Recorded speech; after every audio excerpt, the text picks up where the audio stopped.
Ayyuhal ikhwah, sahabat-sahabatku yang dirahmati Allah Subhanahu wa taala.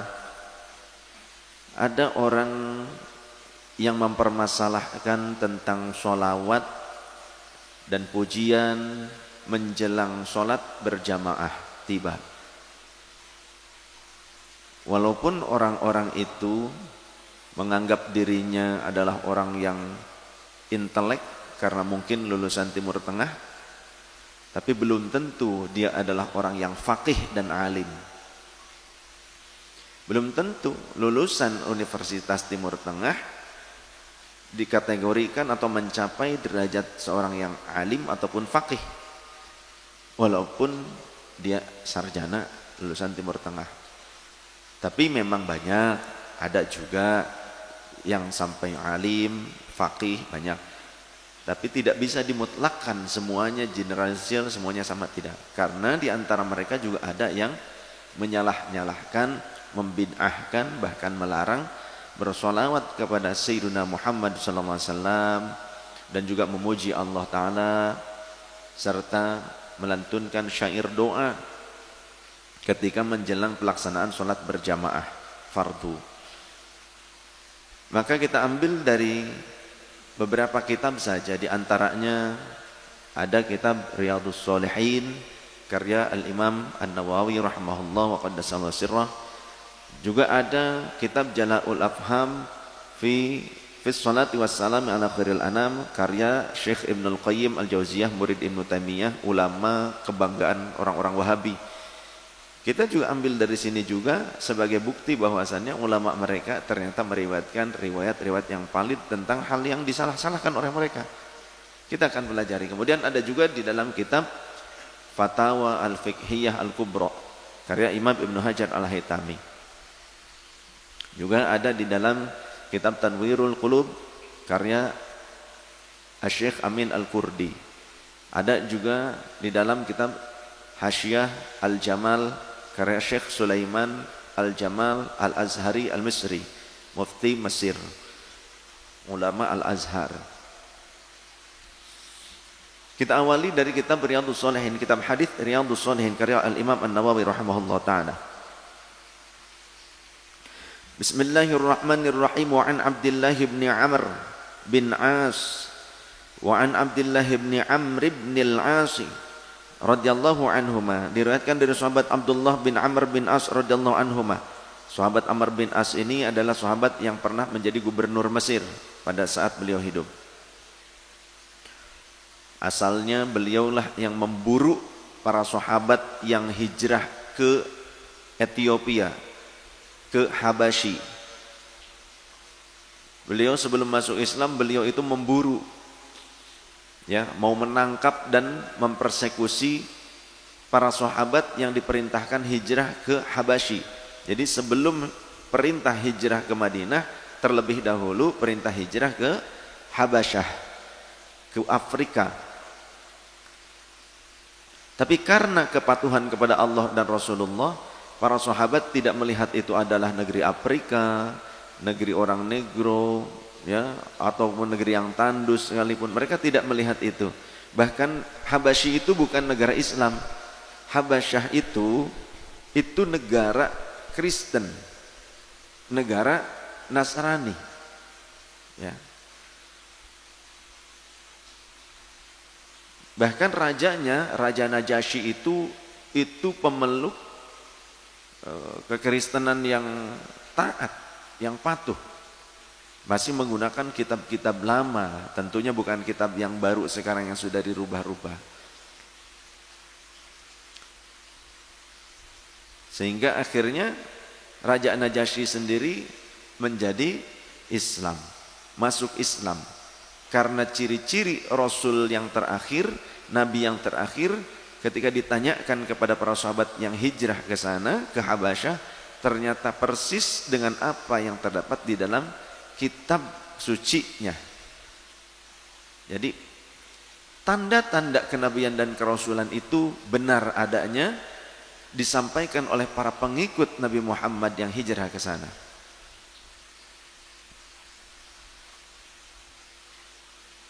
Jadi kalau kita mendapatkan tugas untuk berdakwah, walaupun ke daerah-daerah yang mungkin kita rasa tidak senyaman di tempat tinggal kita. Jika itu petunjuk dari Allah, dari Rasulullah, dari mursyid kita, pasti ada hikmah. Seperti Maulana Syekh Hisham Al-Qabbani, beliau diperintahkan untuk hijrah tinggal ke Amerika, di Amerika oleh mertua dan juga gurunya yang merupakan Sultanul Aulia pada masanya, yakni Sultanul Aulia Sayyidi Syarif Al-Habib Muhammad Nazim Adil Effendi. Bahkan pertama kali beliau itu membeli tanah dibelikan oleh jamaahnya. Di antaranya yang membelikan tanah itu orang Singapura di antaranya. Saya pernah ketemu dengan istrinya karena suaminya sudah wafat.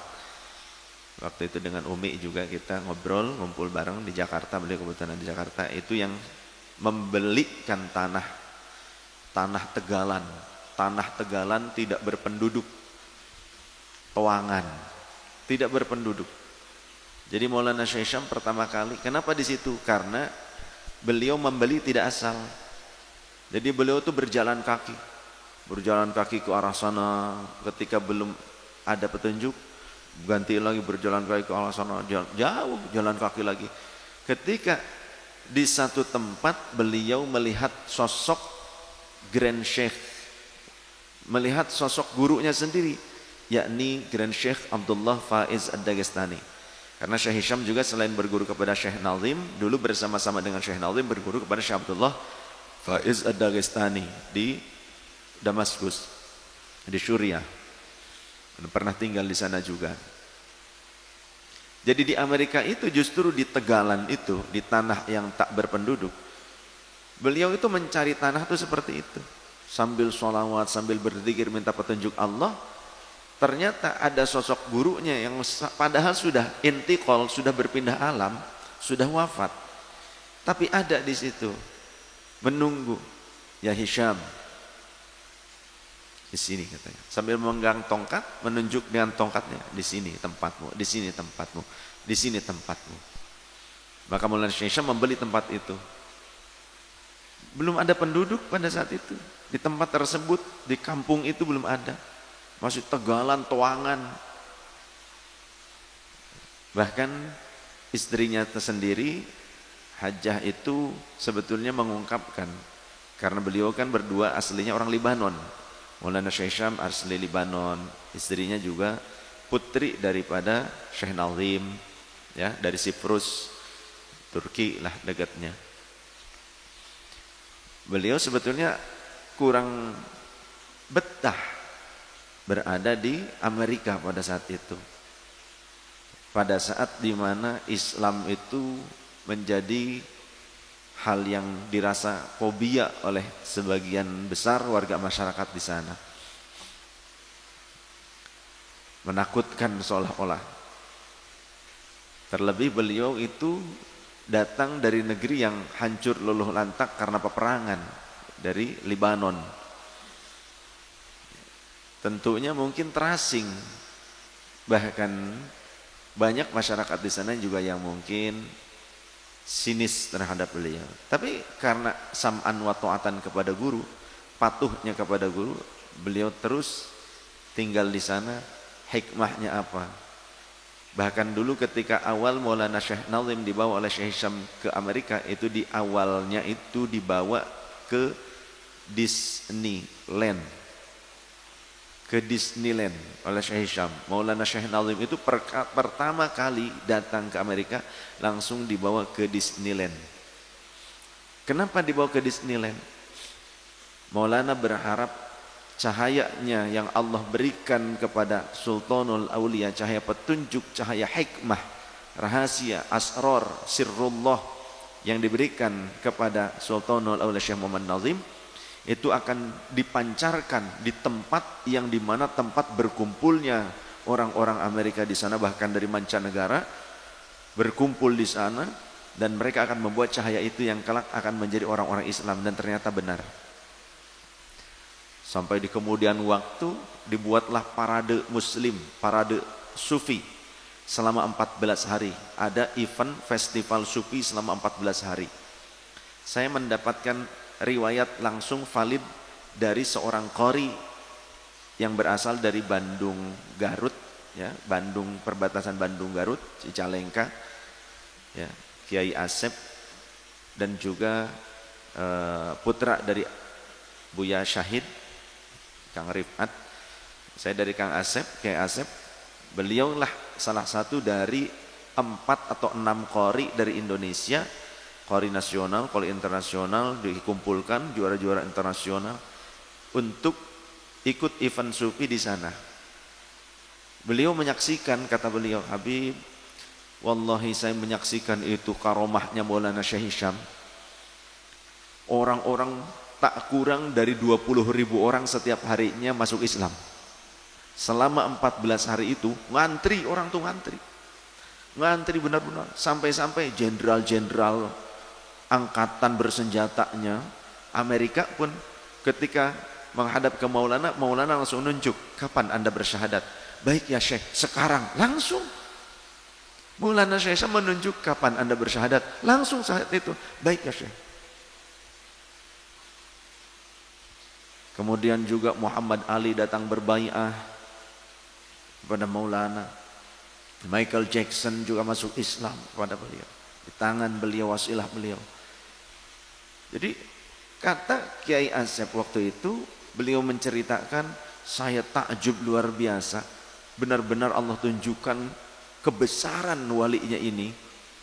Tak kurang dari 20.000 orang tiap hari, itu penuh sesak.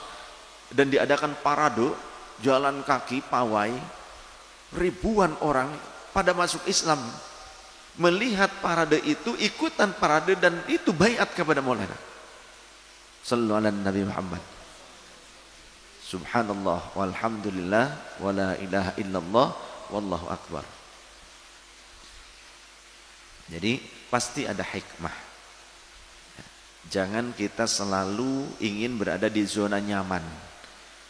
Karena ada kalanya kita menghadapi ujian-ujian seperti menghadapi Wahabi, gitu kan, yang selalu memfitnah kita dan semacamnya. Pasti ada hikmah, karena kita hadus bin nikmah, banyak di antara mereka saudara-saudara kita yang Wahabi itu sekarang sadar kembali menjadi Ahlus Sunnah wal Jamaah dan ikut menjadi para pejuang dakwah Ahlus Sunnah wal Jamaah kita. Alhamdulillah. Sallu ala Nabi Muhammad. Harus sabar. Diriwayatkan dari sahabat Abdullah bin Amr bin As radhiyallahu anhuma, di kemudian waktu sahabat Amr bin As ini akhirnya juga masuk Islam, padahal tadinya pemburu orang muslim. Sama seperti sahabat Umar yang tadinya orang yang anti Islam, yang kemudian menjadi pembela Islam. Mudah-mudahan mereka yang saat ini anti Ahlus Sunnah wal Jamaah, mereka mudah-mudahan menjadi Ahli Sunnah wal Jamaah. Yang tadinya anti Sunnah wal Jamaah menjadi Ahli Sunnah wal Jamaah. Annahu sami'a Rasulullah sallallahu alaihi wasallam yaqulu, sesungguhnya sahabat Abdullah bin Amr bin As, jadi putranya pun sahabat Abdullah bin Amr bin As radhiyallahu anhuma, mendengar baginda Rasul sallallahu alaihi wasallam, beliau berkata, "Idza sami'tumun nidaa faqulu mithla ma yaqulu." Jika kalian mendengarkan seruan adzan, maka ucapkanlah seperti apa yang diucapkan oleh muadzin. Thumma sallu alayya, ketika sudah selesai maka bersolawatlah kalian kepadaku. Fa innahu man shalla alayya salatan, karena sesungguhnya siapa yang bersolawat kepadaku walau satu kali saja bersolawat kepadaku, sallallahu alaihi biha asyran, maka Allah akan bersolawat kepadanya sebanyak 10 kali sebagai balasan. Apalagi jika bersolawatnya lebih daripada 1 kali. Thumma salullaha, thumma salu, kemudian berdoalah, memintalah kalian semua Allah kepada Allah, li, untukku, al wasilata, atas wasilah. Fa innaha manzilatun fil jannati, karena sungguhnya wasilah itu adalah sebuah tempat kedudukan yang ada disiapkan di dalam surga. La tambaghi illa li'abdin min ibadillahi, yang tidak bisa tidak hanya teruntuk hambanya Allah Ta'ala. Dari sekian banyaknya hamba Allah, hanya untuk hamba tertentu dari kalangan hamba-hamba Allah itu diperuntukkan wasilah tersebut. Wa arju an akuna ana huwa, dan aku berharap agar aku adalah orang yang mendapatkan itu. Faman sa'ala liyal wasilata, maka siapa yang memintakan kepada Allah untukku tentang wasilah, halat lahu syafa'atu, maka halal wajib baginya syafaat dariku, wajib bagiku untuk memberikan syafaat kepadanya. Rawahu Muslim, nomor hadis dalam Sahih Muslim 384. Di dalam hadis ini ada beberapa poin yang menjadi pelajaran bagi kita, yakni di mana ketika selesai dilantunkan adzan, terlebih dari awalnya pada saat dilantunkan adzan, maka jawablah, ucapkan hal yang serupa dengan muadzin. Dalam riwayat yang lain pada hayya alaini, ya, hayya aini, pada saat mengucapkan hayya ala shalah, hayya alal falah, maka jawab oleh kita la haula wala quwwata illa billahil aliyil azim. Bahkan para ulama juga ada yang mengajarkan ketika dilantunkan asyhadu anna Muhammadar Rasulullah, tapi sebelumnya ketika asyhadu an la ilaha illallah, Rasulullah mengajarkan kepada kita menjawab raditu billahi robba. Selain asyhadu an la ilaha illallah, juga kita mengucapkan raditu billahi robba wa bil islam dinina wa bi Muhammadin nabiyya wa rasulah. Ketika dilantunkan asyhadu an la ilaha illallah. Ketika dilantunkan asyhadu anna Muhammadar Rasulullah, kita ucapkan juga asyhadu anna Muhammadar Rasulullah. Para ulama ada yang mengajarkan sambil kita membaca doa, marhaban ya habibi ya qurrata aini sayyidina Muhammadin sallallahu alaihi wasallam, kemudian cium kedua kuku jempol kita, ya, terus diusapkan ke mata kita. Nah, karena dulu awalnya nur Nabi Muhammad itu disimpan, awalnya dimasukkan bukan disimpan. Ketika mau dimasukkan ke dalam sulbinya Nabi Adam, itu dimasukkan ke ibu jari, ke jempol, melalui jempol terus meresap. Maka Nabi Adam itu seperti tersengat, ya, ada suatu aliran kuatannya terasa oleh beliau. Dari situ dan bercahaya, ibu jarinya itu bercahaya.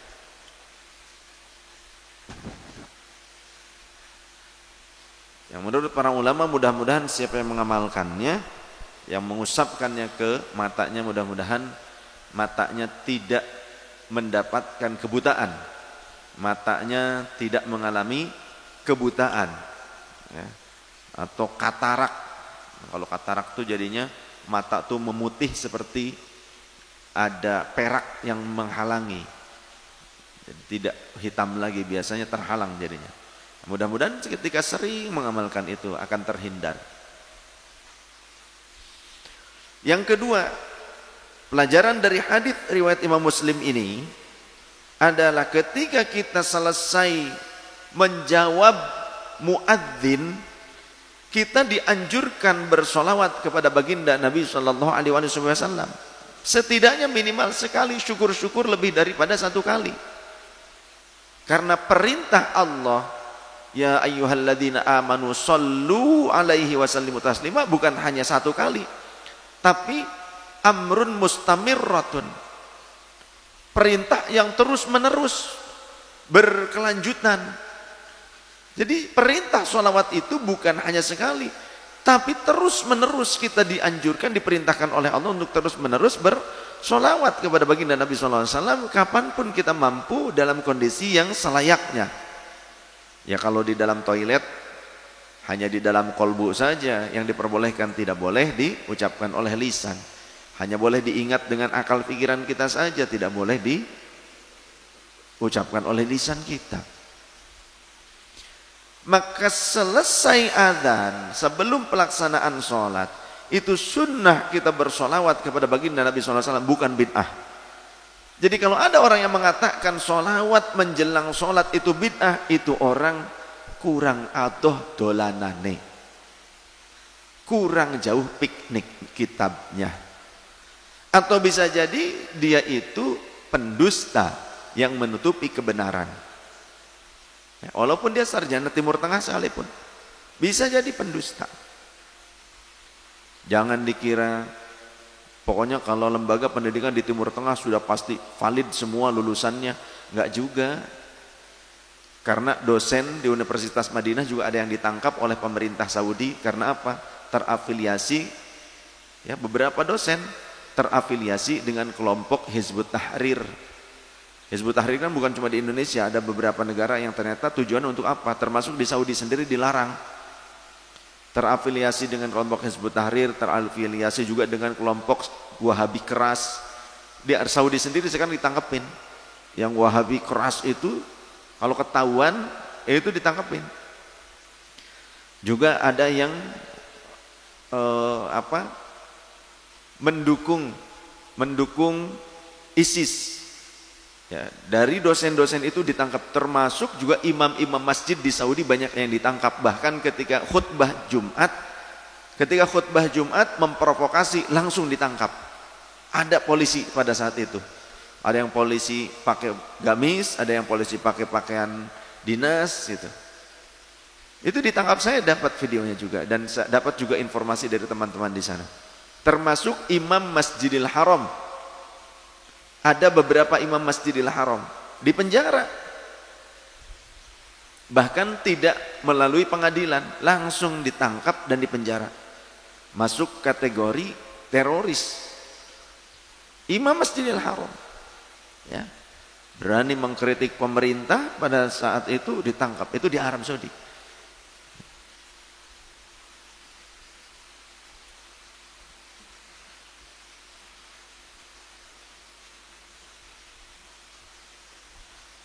Jadi jangan digeneralisir. Banyak yang masih Ahlus Sunnah wal Jamaah, ya. Kita juga di sini ada ustadz dan ustadzah pengajar di Ahbabur Rasul, ya. Ada lulusan dari Makkah, kemudian ada yang lulusan dari Mesir juga, biasa mengajar di Ahbabur Rasul sini. Itu ya masih Ahlus Sunnah wal Jamaah, alhamdulillah. Masih banyak yang Ahlus Sunnah juga, tapi jangan mengeneralisir karena orang awam banyak yang terbuai. Kita lanjutkan. Selesai menjawab muadzin, artinya antara adzan dan iqamah, kita juga disunnahkan bersolawat kepada baginda Nabi Sallallahu Alaihi Wasallam. Kemudian poin yang ketiga dari hadis ini adalah berdoa di antara adzan dan iqamah. Di antara adzan dan iqamah kita pun dianjurkan berdoa kepada Allah Subhanahu wa taala. Salah satu bentuk doa yang diminta oleh Rasul kepada kita agar kita meminta kepada Allah, Allah memberikan wasilah kepada baginda Nabi untuk memberikan syafaat kepada umatnya. Dan semoga kita termasuk ke dalam kelompok orang-orang yang akan mendapatkan syafaat dari baginda Nabi sallallahu alaihi wasallam yaumul qiyamah. Amin. Di dalam riwayat yang berikutnya, wa an Anas radhiyallahu anhu qala Rasulullah sallallahu alaihi wasallam ad-du'a'u la yuraddu bainal adhani wal iqamati.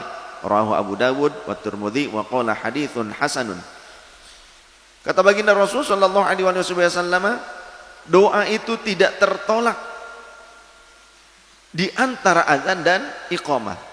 Doa yang dilantunkan, diungkapkan kepada Allah di antara azan dan iqamah itu tidak akan tertolak. Artinya doa yang mustajabah. Hadis riwayat Imam Abi Daud dan Imam At-Tirmidzi. Dari hadis ini dapat kita pahami bahwa berdoa di antara adzan dan iqamah merupakan kesunnahan dari baginda Nabi sallallahu alaihi wasallam. Dan doa itu bisa dengan redaksi doa yang memang sharih dengan bahasa doa, ya. Redaksinya menggunakan redaksi doa secara mafhum yang umum, ataupun dengan menggunakan syair. Boleh berdoa menggunakan syair karena baginda Rasul dan para sahabat juga kadang berdoa dengan menggunakan redaksi prosa, redaksi syair. Kata siapa enggak boleh berdoa dengan bentuk prosa, dengan bentuk syair?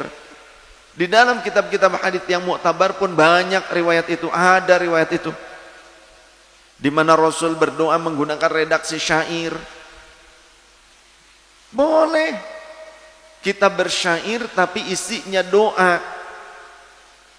Maka orang-orang kita sering menyebutnya sebagai puji-pujian, padahal bukan hanya pujian isinya, bukan cuma thana, bukan cuma pujian, thana itu pujian, tapi juga isinya ada sholawat, ada juga pujian kepada Allah, ada juga doa, dan kadangkala juga ada nasihat. Ada nasihat, eling-eling, gitu kan, ada kalimat-kalimat seperti itu. Mangka eling, nuto eling, anggar eling, apa anggar te eling. Banyak redaksi-redaksi yang ternyata bentuknya syair tapi isinya fana, pujian kepada Allah dan juga kepada Rasulullah, ya, madaih pujian kepada Rasul sallallahu alaihi wasallam. Kemudian juga makanya tadi dalam syair yang tadi bil madhi, gimana Mas? Yang bimadhi, sebelumnya, kalimat sebelumnya, sebelum bimadhi ya Nabi, kai ara jamalak, kai ara jamalak, ishfa' ya Nabi bimadhi ilaik, bimadhi ilaik. Jadi kita minta syafaat, ya Nabi, syafaati kami. Kai ara jamalak, duhai, andaikan kiranya aku bisa memandang keindahanmu. Mudah-mudahan, amin. Bimadhi ilaik, dengan sebab aku memuji engkau. Bimadhi ilaik, dengan sebab aku memuji engkau. Kita memuji Rasul tuh punya harapan mendapatkan syafaat. Mungkin mengamalkan sunnah, benar-benar mengikuti caranya hidup Rasulullah mungkin berat bagi kita. Mungkin tak akan sempurna kita mengikuti Rasulullah SAW. Tapi setidaknya mungkin mudah-mudahan pujian ini kelak akan teringat oleh Rasulullah, akan diingat oleh Dia yang mulia, dan Dia menerima pujian kita.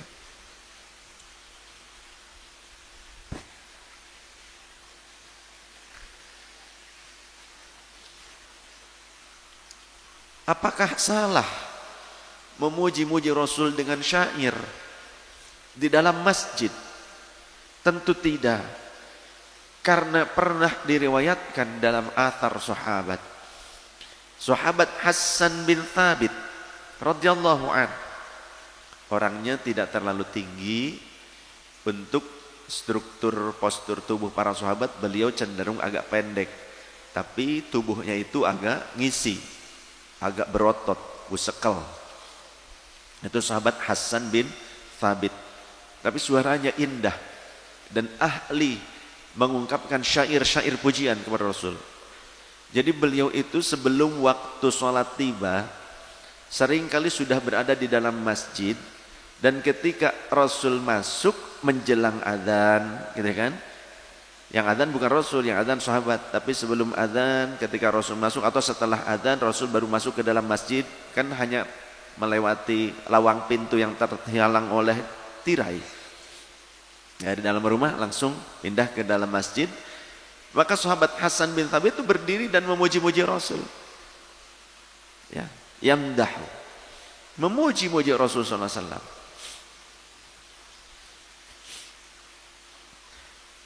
Ketika di zaman Sayyidina Umar ketika Rasul sudah intikal, sudah berpindah alam, sudah wafat,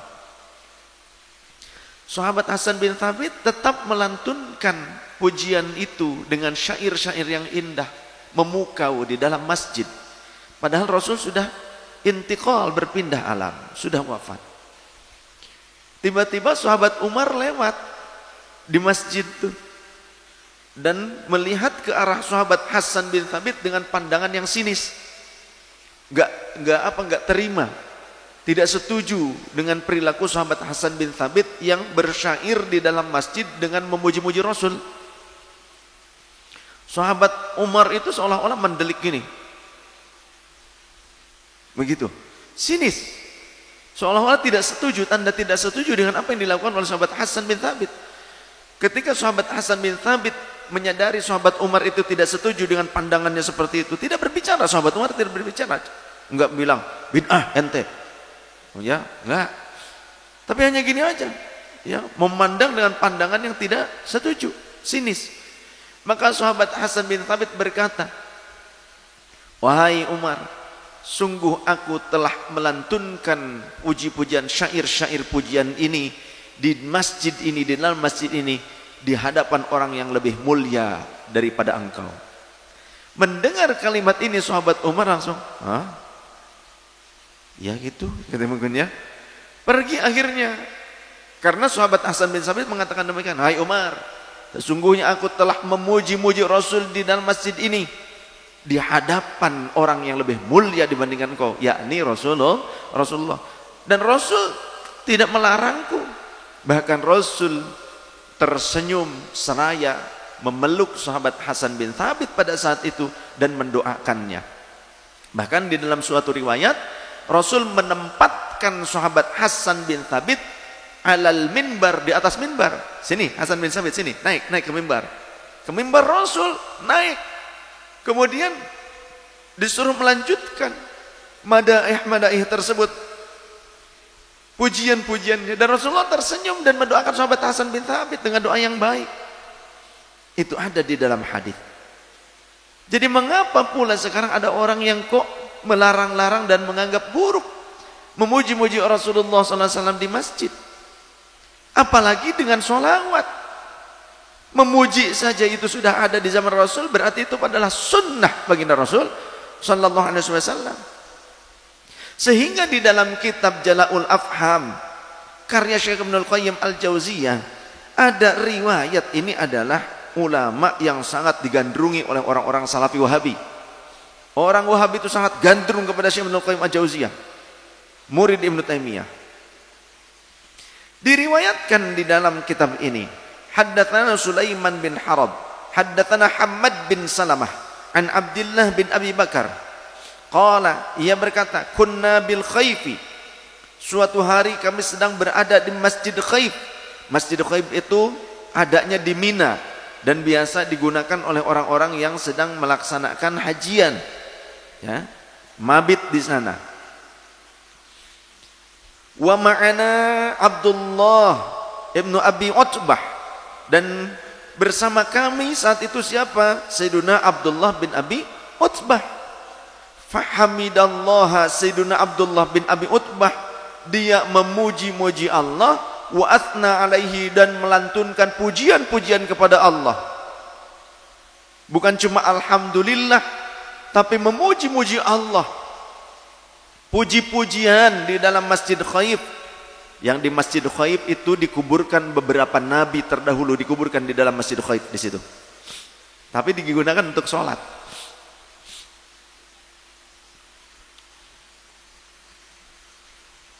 Wa shalla 'alan nabiyyi sallallahu alaihi wasallam, dan setelah dia memuji-muji Allah, melantunkan puji-pujian, dia pun bersolawat kepada baginda Nabi sallallahu alaihi wasallam, wada'a bida'awatin, dan dia juga melantunkan berbagai redaksi doa, banyak doa yang ia lantunkan setelahnya. Thumma qama fa shalla, kemudian berdiri untuk melaksanakan salat.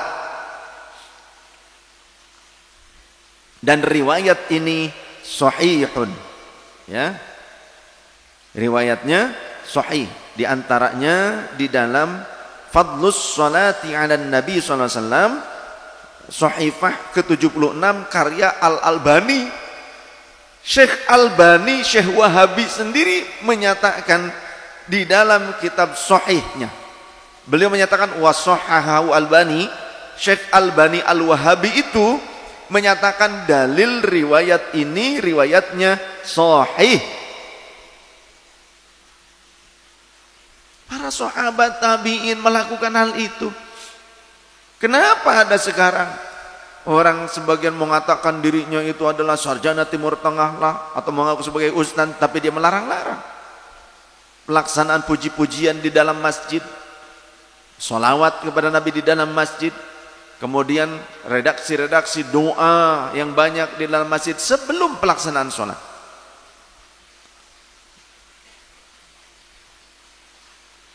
Jangankan ketika sudah di dalam masjid dan duduk, mau masuk saja atau ketika baru masuk saja, kita itu dianjurkan untuk bersolawat dan salam kepada Nabi.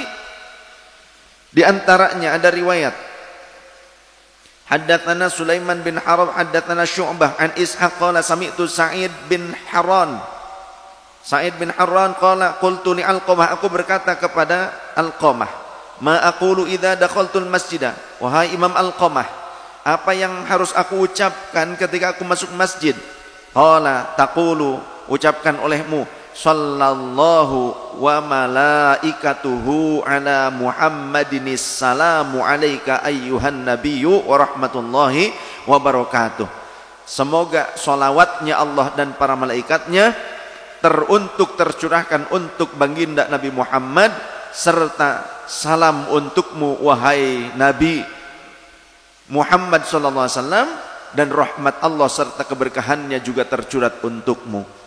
Ada kok riwayatnya, pada saat kita baru memasuki masjid saja kita dianjurkan bersolawat dan salam kepada baginda Nabi sallallahu alaihi wasallam.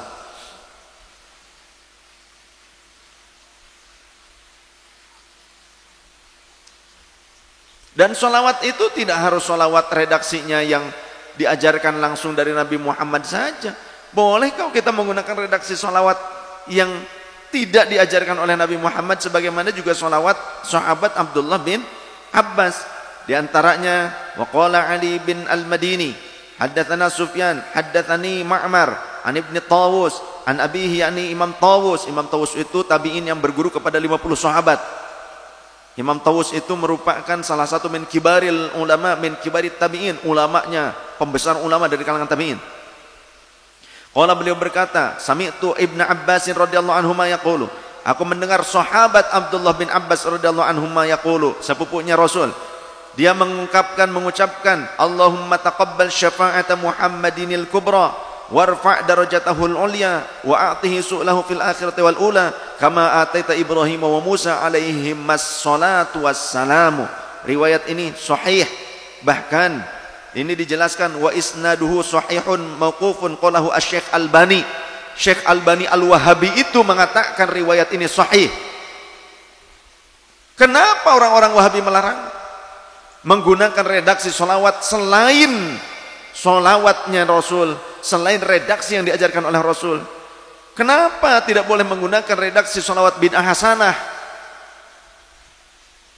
Dan mereka mengatakan tidak ada bid'ah hasanah. Ini buktinya sahabat Abdullah bin Abbas membuat redaksi salawat sendiri dan doa, redaksi doa sendiri. Boleh tak?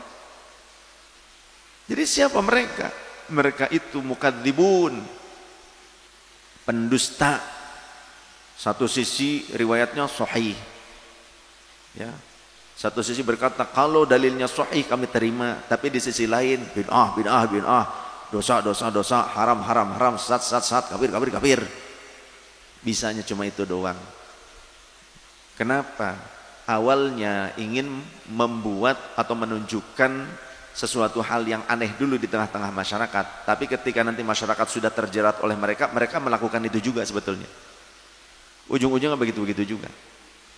Mereka melarang taklid, tapi ketika orang Arab sudah ngikut mereka, ujung-ujungnya mereka juga mengajarkan taklid kepada ulama mereka sendiri. Jadi aneh. Ya. Mereka melarang kunut. Sekarang di Perumnas mereka sudah banyak yang kunut. Subuh ikut kunut. Pada kunut. Tadinya anti kunut, sekarang pada kunut. Tapi mereka enggak fair. Enggak fair, enggak berkata kepada orang lain, mohon maaf saudara-saudaraku kaum muslimin, barangkali di masjid berani atau di media sosial, kami dulu membid'ahkan kunut yang biasa kalian lakukan, sekarang kami baru menemukan dalilnya, jadi kami sekarang mau kunut, mau mengamalkan bid'ah juga, gitu. Hah? Kok enggak fair mereka? Jadi ujung-ujungnya apa? Duit.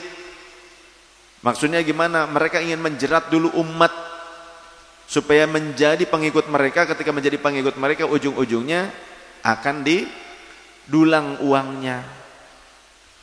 Gitu ujung-ujungnya. Donasi, sodako, apa. Ujung-ujungnya begitu.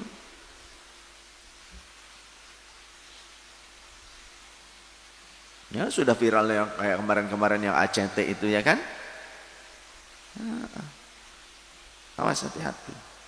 Mereka yang kerja di perusahaan, mereka tuh gencar ngumpulin dana. Karena saya ngisi di perusahaan-perusahaan Astra, itu orang-orang Wahabi itu gencar ngumpulin dana. Jamaah Abu Rasul belum pernah. Orang Wahabi mah untuk kegiatannya mereka gencar tiap Jumat itu ngumpulin dana. Terus mengajak, gencar mereka. Makanya duitnya gede. Makanya orang-orang yang tadinya kerja di pabrik mendadak jadi ustadz, mereka tuh banyak itu. Yang enggak mondok enggak gitu kan, ngaji ngelotok juga enggak.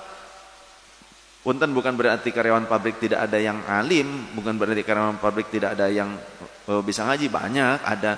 Tapi saya saksikan banyak di antara mereka yang mondok enggak, ngaji juga cuma ikut halakoh mereka, liko gitu itu doang. Tapi tiba-tiba jadi ustadz-ustadzah dan keluar dari pabrik karena sudah dapat jaminan jadi ustadz-ustadzah mereka. Lalu jika dilantunkan bersama-sama berjamaah di dalam masjid tersebut sholawatnya, bagaimana? Apakah salah? Tidak salah. Masih di dalam kitab ini juga dinukil riwayat marwahu min hadithihi aydan marwahu Muslim bin Ibrahim haddatsana Abdus Salam bin Ajlan haddatsana Abu Uthman An-Nahdi an Abi Hurairah radhiyallahu anhu qala Rasulullah sallallahu alaihi wasallam. Sahabat Abu Hurairah mengatakan bahwa Rasulullah bersabda, inna lillahi sayyaratan minal malaikati, sesungguhnya Allah memiliki para malaikat yang berjalan-jalan berkeliling-keliling. Idza marru bihilaqi dzikri, jika mereka melewati perkumpulan-perkumpulan zikir, lebih daripada satu orang yang berkumpul, qala ba'duhum li ba'din, maka mereka sebagian malaikat itu akan berkata kepada teman-temannya, uqudu, duduklah kalian di sini bersamaku. Fa idza da'al qaumu, jika kaum itu artinya lebih daripada satu orang yang berkumpul pada saat itu. Jika orang-orang ini berdoa, aminu ala du'aihim, maka wahai kalian teman-temanku para malaikat, aminilah doa mereka. Malaikat saja mau ngamini doa manusia yang berkumpul berdoa kepada Allah, tapi kenapa orang Salafi Wahabi sekarang justru malah membid'ah-bid'ahkan mengamini doa orang lain?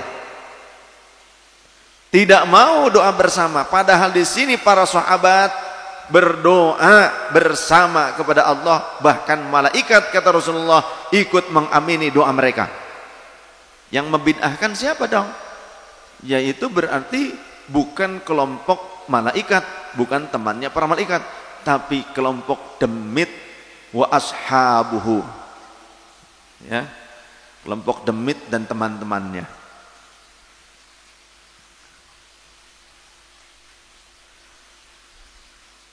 Fa idza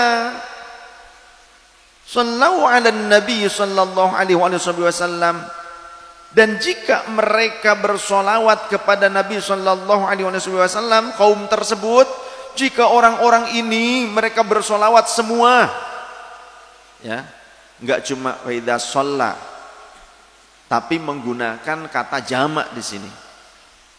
Jika mereka semua bersolawat, tuh kata para malaikat, ini disampaikan oleh Rasulullah.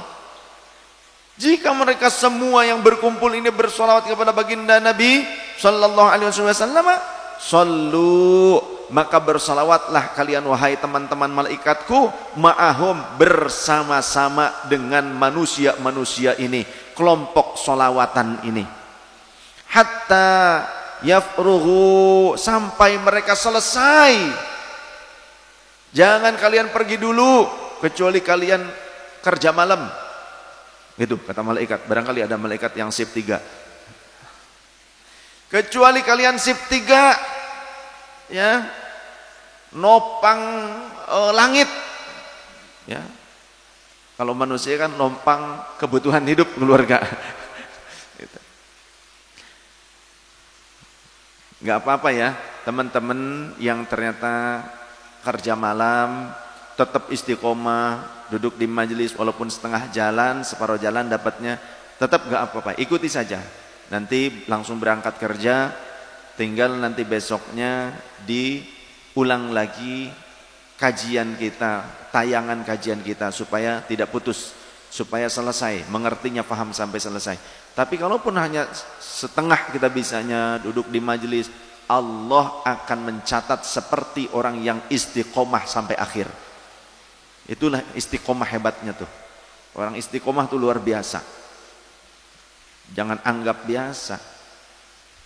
Dan saya berbahagia jenengan, walaupun mungkin bukan keluarga, bukan kerabat, bukan saudara-saudari saya, Anda mendapatkan anugerah yang agung dari Allah, mendapatkan bagian yang sangat agung. Apa? Ilmu. Anda senang istiqomah di majelis ilmu, berarti Anda adalah orang yang akhadha bihadzin wafirin, kata Rasulullah. Faman akhadhahu akhadha bihadzin wafirin, siapa yang mengambil ilmu, senang dengan majelis ilmu, istiqomah di majelis ilmu, maka sesungguhnya orang itu orang yang mengambil bagian yang sangat agung. Dari siapa? Dari para nabi dan rasul. Karena kalimat sebelumnya tentang annal anbiya, sesungguhnya para nabi atau al ulama warasatul anbiya. Para ulama itu merupakan pewaris para nabi. Sedangkan para nabi, annal anbiya lam yuwarithu dinaron wala dirhaman, tidak mewariskan dinar dirham, walakin warathul ilma, akan tapi mereka mewariskan ilmu. Faman akhadahu akhadha bihadzin wafirin, dan siapa yang mau mengambil ilmu warisannya para nabi dan rasul dari jalur para ulama, melalui para ulama.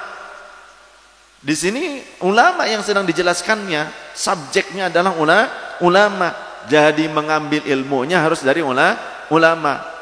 Maka akhadha bihadzin wafirin, sungguh orang tersebut telah mengambil bagian yang sangat agung. Siapa yang mau duduk di majelis ulama, dia mengambil bagian yang agung dari para nabi dan rasul. Tapi walaupun anak turunan rasul sendiri, walaupun sadatul alawiyin, tapi jika tidak mau ngaji, enggan duduk di majelis ilmu, walaupun yang memberikan ilmunya, yang menjadi wasilah ilmunya para ulama yang bukan ahlul bait nabi, orang itu malah justru menjadi sombong, songong, ujub kepada ulama, sehingga dia tidak mau ngaji, maka orang ini orang yang tertipu dengan nasab, orang yang tertipu dengan kemuliaan leluhurnya. Karena al-ilmu bil kasbi la bin nasabi. Ilmu itu harus dengan dikasab, harus dengan diperjuangkan, dicari, bukan dengan nasab. Jika memang kita punya nasab, leluhur kita adalah orang alim ulama, mudah-mudahan pada saat kita istiqomah mencari ilmu, mendulang ilmu dari ulama, Allah akan memudahkan kita, barokah leluhur kita. Tapi jika kitanya sendiri tidak mau, analoginya seperti kita punya orang tua petani yang sukses, penggarap pertanian yang sukses, pengusaha pertanian yang sukses.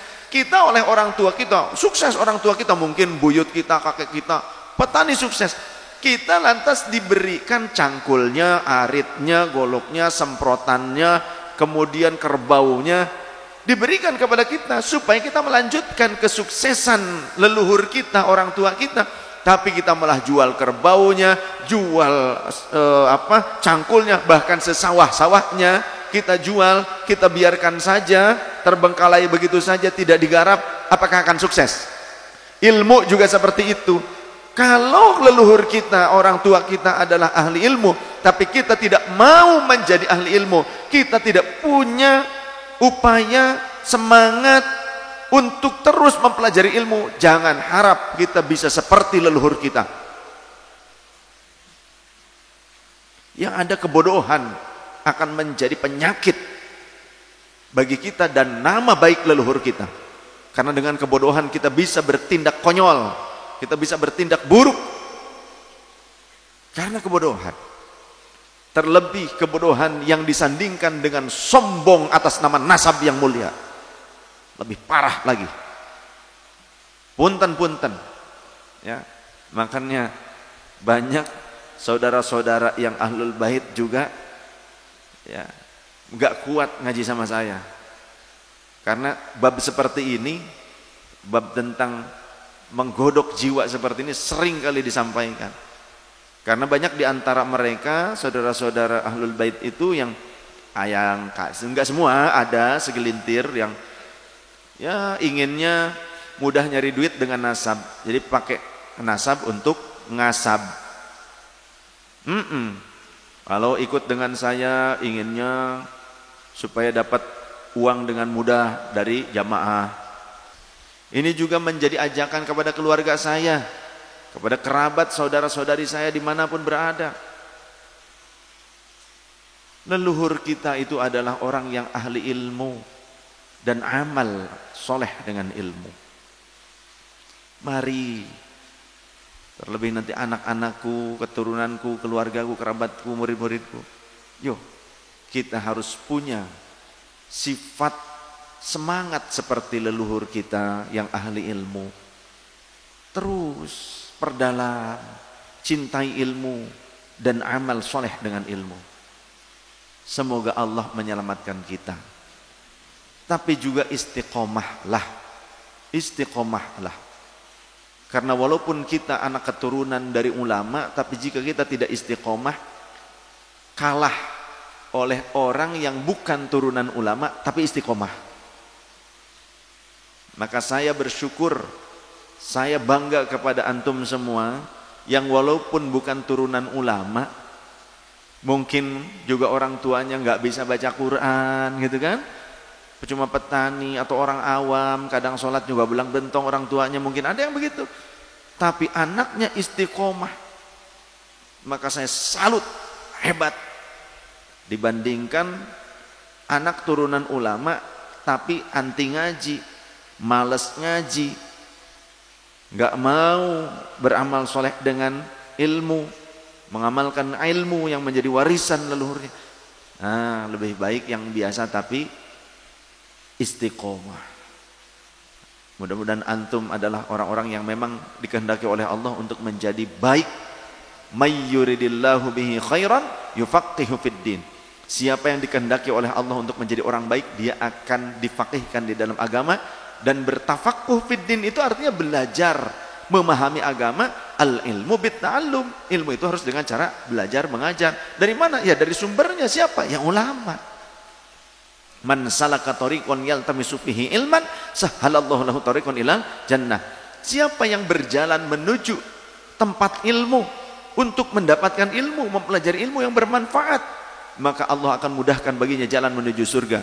Anda yang selama ini istiqomah untuk terus mempelajari ilmu dari sumbernya, datang ke majelis ilmu, datang ke majelisnya ulama, insya Allah Anda akan dimudahkan nanti masuk ke dalam surga. Anda akan dijemput oleh Rasulullah, ditunggu oleh Rasulullah nanti di pintunya sana. Amin.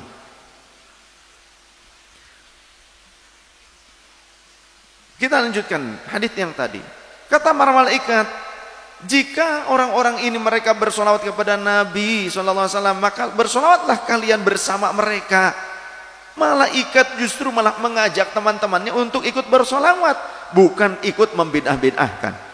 Hatta yafrugu, sampai mereka selesai. Tunggu, ikut, ayo bersama-sama sampai mereka selesai. Kapan? Mereka 12 jam solawatan terus. Ayo terus, kalau nggak pingsan. Solawat ya terus.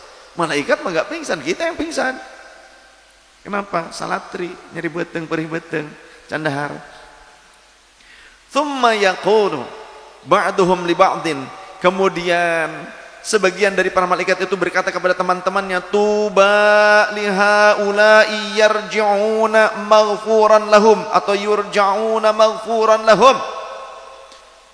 Sungguh beruntung, tuba, sungguh beruntung, bukan ketuban, bukan, tapi tuba. Sungguh beruntung bagi mereka orang-orang yang pulang dalam keadaan sudah terampuni dosa-dosa mereka, yakni karena mereka bersolawat dan berdoa berjamaah, bersama-sama, bukan sendiri saja bahkan, tapi bersama-sama. Rawahu Abu Sa'id Al-Qasi fi fawaidihi. Riwayat ini derajat hadisnya adalah hasan. Di antaranya diriwayatkan oleh Imam Abi Daud di dalam Al-Manasik, juga di dalam bab ziarah kubur, juga hadis nomor 2041, dan riwayat Imam At-Tabarani dalam Mu'jamul Awsat juz ketiga halaman 262 pada hadis 3092. Juga riwayat Imam Baihaqi dalam Sunanul Kubra juz kelima halaman 245, atau hadis juga hadis nomor 10.050, juga dalam riwayat-riwayat yang lainnya. Mudah-mudahan hal ini menjadi landasan bagi kita tentang beramal dengan sunnah Rasulullah SAW dan juga sahabatnya. Di dalam riwayat yang lainnya diriwayatkan dari sahabat Abi Hurairah radhiyallahu anhu, anna Rasulullah sallallahu alaihi wasallam qala, baginda Rasul bersabda, idza dakhala ahadukum al-masjidah, jika salah seorang di antara kalian memasuki masjid, falyusallim 'alan nabi sallallahu alaihi wasallam, maka bersalamlah, ucapkan salamlah kalian kepada baginda Nabi sallallahu alaihi wasallam, kepadaku maksudnya, kata Rasul, wal yaqul, dan ucapkan Allahumma ajirni minasyaiton, ya Allah hindarkan aku dari syaitan. Nah, di antara syaitan itu adalah orang yang datang ke masjid kemudian mematikan atau mencabut mikrofon orang-orang yang sedang sholawatan, orang yang sedang zikiran, orang berdoa bersama, ya, itu setan termasuk. Makanya kita kalau mau sholawatan, mengungkapkan salam, pujian kepada Rasul, minta dulu kepada Allah supaya Allah menghindarkan kita daripada setan-setan yang mungkin berbentuk manusia juga, setan bungkelekan, ya.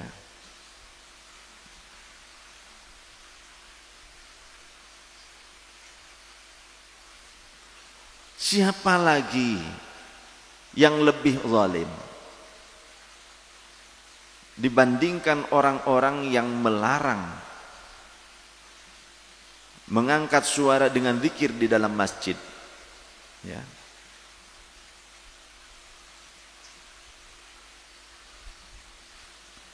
Wa man azlamu mimman mana'a masajidallahi ayyudhkara fihi muhu yusabbihu bihi, dan selanjutnya. Atau kama qala Allah Ta'ala fil Qur'anil Azim. Wa man mana'a wallahu rasul anam bi murrid wa ma'na. Dan siapa wa man azlamu mimman mana'a masajidallahi ayyudhkara fiha ismuhu yusabbihu bihi, dan selanjutnya. Siapa lagi yang lebih zalim ketimbang orang yang telah melarang di dalam masjidnya Allah, mimman mana'a masajidallahi ayyudhkara fiha ismuhu, yang dimana disebutkan di dalam masjid tersebut asma-asma Allah, artinya orang-orang berzikir. Orang-orang yang melarang zikiran di masjid, maka berarti itu adalah orang yang zalim. Yusabbihu fi bil ghuduwi wal asal, Padahal orang-orang itu sedang bertasbih kepada Allah di pagi hari dan sore hari, siang, petang, malam. Kenapa dilarang-larang? Siapa yang melarang? Orang zalim, bukan ahlu sunnah, bukan ahlul bid'ah itu namanya justru ya. Yang melarang-larang itu ahlul bid'ah. Juga terdapat di dalam kitab Hasyiyah Al-Jamal. Tadi sore sudah saya kumpulkan, saya buat resume. Di antaranya Syekh Sulaiman Al-Jamal itu siapa sih? Seorang ulama dari Al-Azhar. Ulama Al-Azhar Kairo Mesir, guru besar. Beliau mengatakan, wa amma qablal iqamati fahal yusannu aidan aula. Adapun sebelum pelaksanaan iqamah, sholawat itu, ini tentang pertanyaan tentang sholawat sebelum iqamah, apakah disunnahkan atau tidak? Maka afta syekhuna Asy-Syaubari, guru kami Syekh Asy-Syaubari telah berfatwa, itu guru besar di Al-Azhar juga. Hina suila amma yuf'alu minas salati wassalami ala nabi sallallahu alaihi wasallam qabla al-iqamati hal huwa sunnatun au bid'atun. Ketika beliau ditanya tentang pengamalan sholawat dan salam kepada baginda Nabi sebelum iqamah, apakah itu sunnah atau bid'ah? Bi annahu sunnatun, beliau menjawab sesungguhnya hal itu sunnah. Thumma ra'aitu dzalika manqulan an jama'atin min muhaqqiqil ulama'i. Lantas aku melihat, aku meng-cross check hal tersebut, ternyata itu dinukil, diambil dari fatwa-fatwanya para ulama yang ahli tahqiq, ulama yang mumpuni, ulama-ulama ahli korektor. Kalau ada redaksi apa, kalau ada yang salah, dia sudah paham, seperti Abu Yamuh tadi. Ulama-ulama ahli tahqiq, ulama ahli yang benar-benar bisa mengkoreksi, ya, membenarkan kalau ada kekeliruan. Mereka menyatakan sunnah. Karena apa landasannya? Landasannya dari teks hadis Rasul, idza sami'tumul muadzina faqulu mithla ma yaqulu tsumma shallu alayya. Jika kalian mendengar seruan muadzin, maka ucapkan dengan kalimat yang serupa, kemudian sholawatlah kalian kepadaku. Karena perintah, justru perintah dari Rasulullah sallallahu alaihi wasallam dalam riwayat Imam Muslim.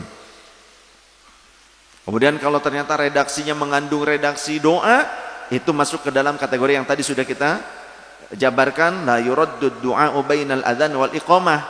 Doa di antara adzan dan iqamah itu tidak tertolak. Kemudian Syekh Amin Al-Qurdi di dalam kitab Tanwirul Qulub beliau berkata, wa amma sholatu wassalamu ala nabiyyi sallallahu alaihi wasallam aqibal adzan faqad sarraha al-asyakhu bi sunnatihima wala yashukku muslimun fi annahuma min akbaril ibadati.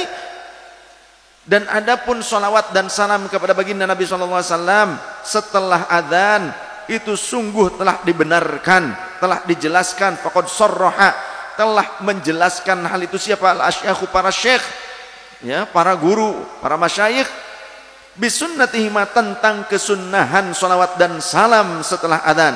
Wala yashukku muslimun, maka tak pantas bagi seorang muslim untuk ragu. Jangan ragu bagi seorang muslim fi annahuma min akbaril ibadat, bahwa bertekad sesungguhnya tentang sholawat dan salam setelah adzan itu, sholawat dan salam itu merupakan salah satu dari ibadah-ibadah yang paling agung. Wal jahru bihima, adapun menjaharkan, mengeraskan pembacaan sholawat dan salam tersebut, wa kaunuhuma ala manaratin, dan atau melantunkannya di atas menara, di atas loteng, la yukhrijahuma anis sunniyati, hal itu tidaklah mengeluarkannya dari kesunahan. Tidak berarti jadi keluar dari kesunahan, tidak, tetap sunnah, ya. Karena sahabat juga melakukan hal itu, seperti sahabat Hasan bin Thabit, kemudian juga sahabat Abdullah bin Mas'ud, dan sahabat-sahabat yang lain yang tadi sudah diriwayatkan. Juga Al-Imam Ibnu Hajar di dalam kitab Fatawa Al-Fiqhiyah Al-Kubra, Imam Ibnu Hajar Al-Haytami, beliau menyatakan faidatun, ada sebuah faidah. qad ahdatsal muadzdinun as-salata was-salama ala Rasulillah aqibal adzani lil faraidil khamsi. Sungguh sebagian para muadzin ada yang membuat sebuah inovasi, ya, di dalam melantunkan sholawat dan salam kepada Rasulullah SAW setelah adzan yang untuk sholat 5 waktu, adzan untuk penetapan awal waktu sholat yang 5. Illa subha wal jumu'ata, kecuali sholat subuh dan jumu'ah. Fa innahum yuqaddimuna dzalika fihi ma 'alal adzani. Karena sungguhnya para muadzin itu mendahulukan sholawat dan salamnya sebelum adzan di khusus waktu subuh dan waktu jumu'ah, salat jumu'ah. Wa illal maghriba, dan kecuali maghrib, fa innahum la yaf'alunahu ghaliban lidhiqi waqtiha. Kalau maghrib mereka tidak melakukan itu ba'da adzan, karena apa? Karena sempitnya waktu. Waktunya kan sempit sekali. Kalau waktu subuh dilantunkannya sebelum adzan, waktu salat Jumu'ah sebelum adzan, supaya memanggil orang yang tidur, yang lagi kerja gitu. Wa kana ibtida'u huduthi dzalika fi ayyamish sultanin nasiri Salahuddin ibn Ayyub wa bi amrihi fi Misra wa a'maliha. Hal ini tentang kebiasaan para muadzin melantunkan sholawat dan salam setelah adzan. Kalau sholat subuh dan sholat Jumu'ah sebelum adzan, itu diawali maraknya banyaknya muadzin melakukan itu di zaman Sultan Salahuddin Al-Ayyubi, ya, Sultan An-Nasir Salahuddin Ibni Ayyub, yang kita kenal dengan Salahuddin Al-Ayyubi. Wa bi amrihi fi Misra wa amali, bahkan beliau memerintahkan kepada bukan hanya muadzin tapi juga kepada para pejabat-pejabat yang ada di Mesir untuk mengamalkan hal itu, kepada rakyat ahli Mesir, pada muadzin dan juga para pejabat-pejabat di Mesir. Wa sababu dzalika, kenapa kok beliau menganjurkan, beliau memerintahkan itu? Jadi awalnya begini, ada sebab akibat, ada sebab. Jadi sebelum beliau memerintahkan bersolawat dan salam, dulu annal hakima al-makhdhula, sesungguhnya hakim al-makhdhul, raja Mesir, lama kutila, tatkala terbunuh, umirat atau amarat ukhtuhu al-muadzinina, saudarinya itu memerintahkan kepada para muadzin ayyaqulu fi haqqi waladihi assalamu alal imamit thahiri thumma istamarra assalamu alal khulafa'i ba'dahu ila an abtalahu Salahuddin al-madhkur. Jadi supaya apa? Supaya mengungkapkan kalimat salam kepada imam yang suci, imam yang bersih, kemudian maksudnya kepada pemimpin-pemimpin tersebut, kepada raja-raja tersebut, pada khalifah-khalifah dari kerajaan tersebut, Bani Fatimiyah kan di sana. Tapi kemudian diganti oleh Imam Salahuddin Al-Ayyubi.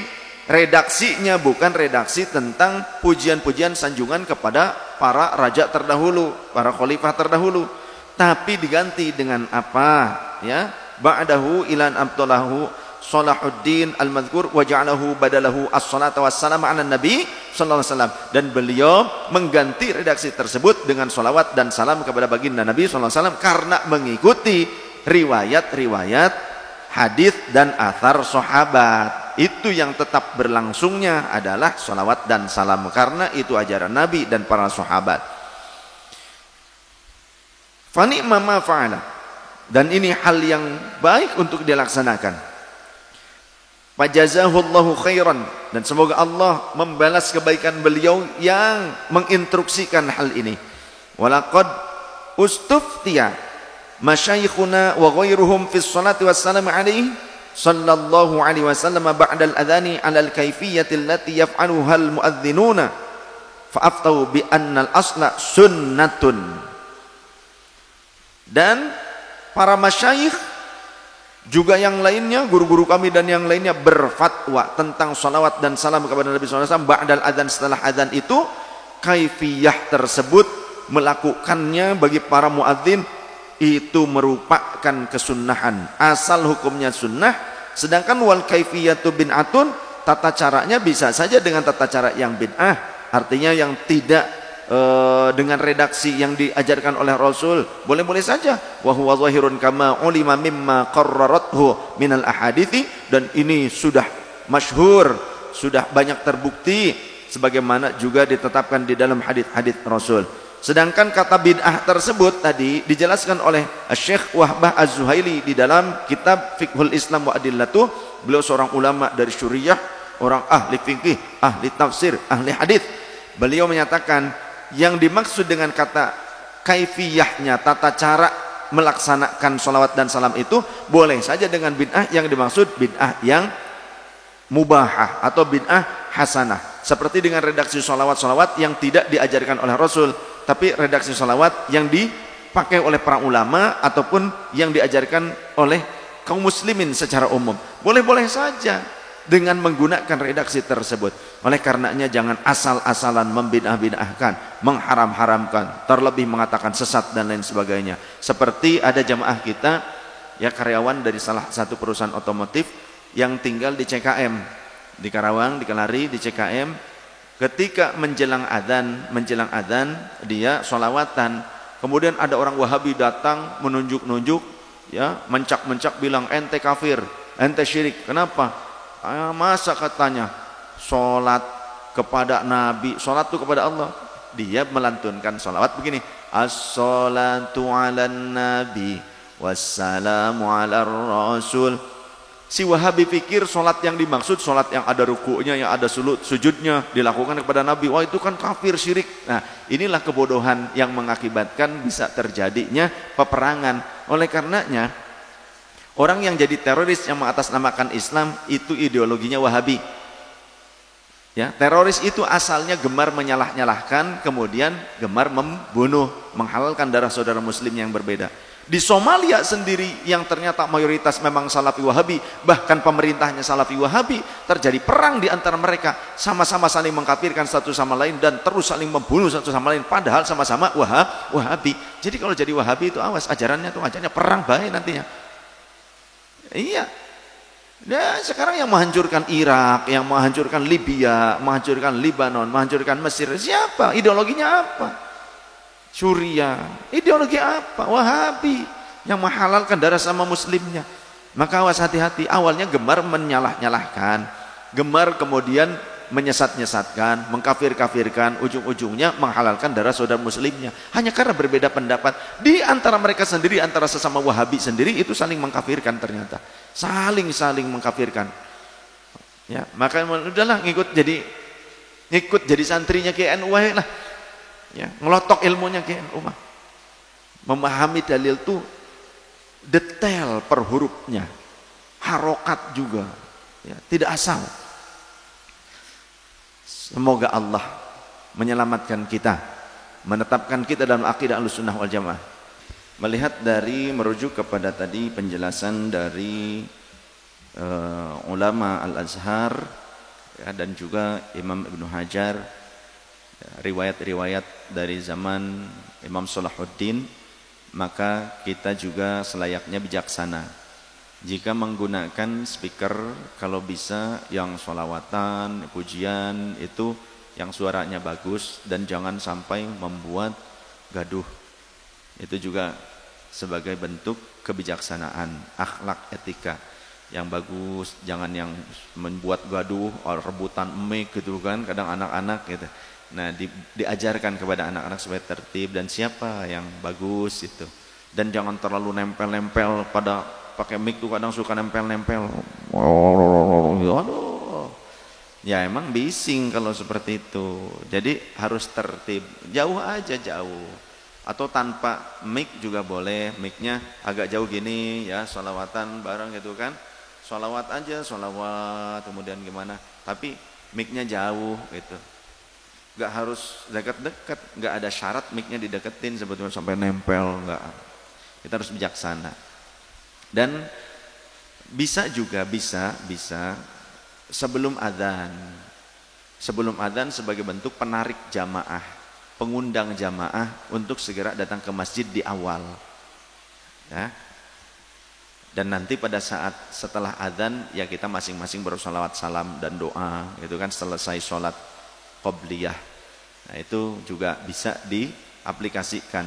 Jadi kalau sholawatan, puji-pujian yang pakai speaker itu sebelum adzan, nanti setelah adzan qobliyah, sholawat, doa itu tanpa speaker boleh juga diamalkan seperti itu.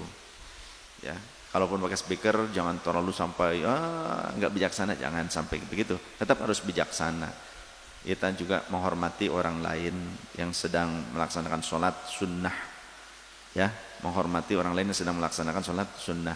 Jadi kalau mau sholawatan ya nggak usah pakai pengeras suara dengan kencang-kencang, jauh aja lah mic-nya, ya, atau tanpa pengeras suara juga nggak apa-apa. Itu tetap sunnahnya ada, dapat, tapi juga kebijaksanaan adab tetap kita jalankan.